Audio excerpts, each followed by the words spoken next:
Hey everyone and welcome back to another video. In this video, I'm going to show you how to fix Mercari error credit card. Now this video is going to be particularly useful for individuals. Let's say that you're trying to buy a few items on Mercari and for some reason you're getting an error on your credit card. How do you actually go ahead and fix this? Now this recently happened with me and I'm going to be going over a few solutions with you. So the first thing that you want to check is that if you log on to Mercari, then click on Profile, then click on Settings, then click on Payment Methods, you want to make sure that your credit card on file is up to date. Make sure that it hasn't expired, make sure that it's actually the correct card number, and start with that. Afterwards, you might want to check in with your bank. Sometimes your bank triggers fraud detection and automatically declines transactions.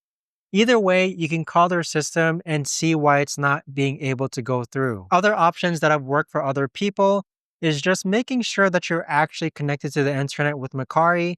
And with that, you may want to try a different payment method in the meantime as well. But that right there, guys, is the best and easiest way that I know of to actually go ahead and fix Mercari error credit card. If you guys know of a better or easier way to actually do this, let me know in the comments down below. I would love to know.